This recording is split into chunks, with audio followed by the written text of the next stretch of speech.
Out here, in the western suburbs of Sydney, there are countless stories forming.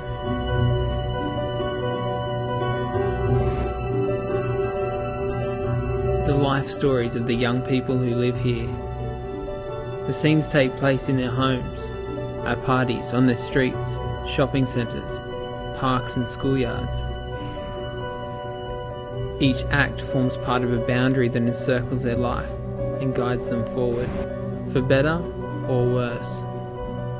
At first I was into hairdressing and I did a course for that, and then I changed my mind. I wanted to aged care, so I started doing that, and then I found out. My mum was shocked at first. Well, I told her the day I found out, and maybe I waited a couple of hours because I was nervous, but she cried for 2 days. She was in shock. Well, I've only heard from him twice in the last month, but it was good. It's good. As a girlfriend, yeah. But she knows about it, so it's okay. Each decision governs the trajectory of their lives. The pressure of the culture in which they live often seems to make their life choices for them. It moulds their attitudes and worldviews by force. First drink I had was when I was about 11.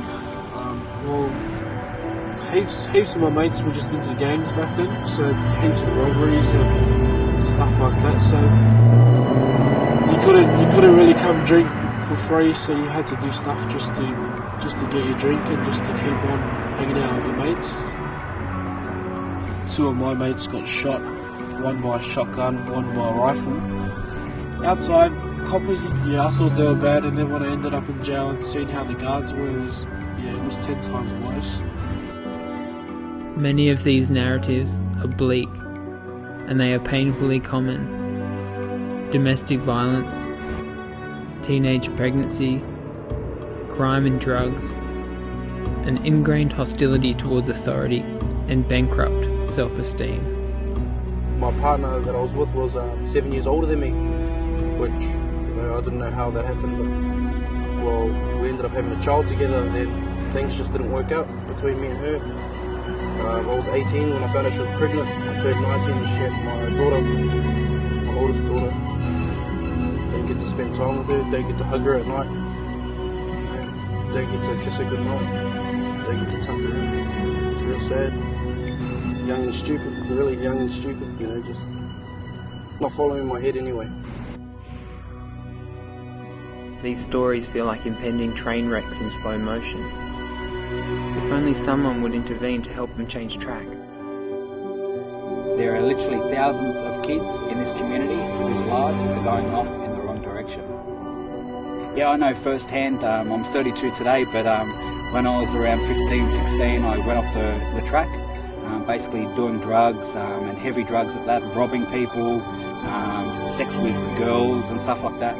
As a result of that, I've got a young daughter who's now 16. She's a blessing now, but obviously back then at 16 it's quite daunting and a bit scary. So I know what some of these kids are going through. I know the peer pressures that are out there. I know some of the initial steps that it takes to lead up to the bigger and harder drugs and stuff like that. And basically they're in a world that they don't know. They don't know the steps that they're taking now have ramifications like on their futures. They don't understand. I'm living proof that there's more than one possibility for these young kids to rewrite their story that are heading in the wrong direction. Who are the exchangers? They are those who come alongside these kids and help them exchange one life story for another. One suburb, one household, one kid at a time, whatever it takes.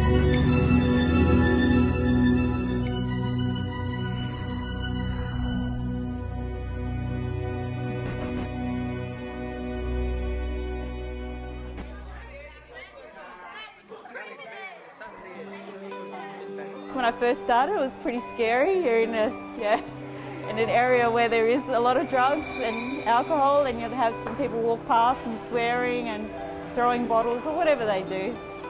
But that's life for these kids.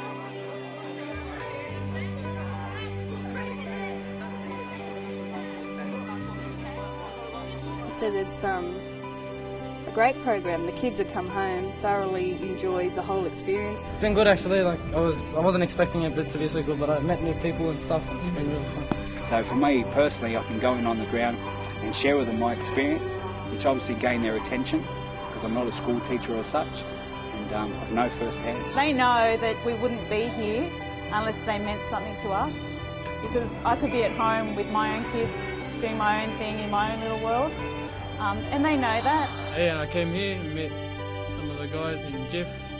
Where'd you get many drugs Just trying to be cool. But he looks at them like he looks at them when he was one of them, and he just can't believe how much like he used to be like that. Like he sees all them stoned and stuff, and he goes, they're doing stupid stuff, and like now I would be doing that, but he's not. He's doing something good for himself. Without the exchange program, there will be a lot of kids without direction. They're learning to make their own choices and stay away from drugs and alcohol. You meet new friends and new people, and like good and like fun. Thank goodness with programs like this, it'll help them see, do you want to go down that path, or do you want to leave your life and go down this path? And that's why we're here, to give them a choice, give them an option, and to show them that there is a better way.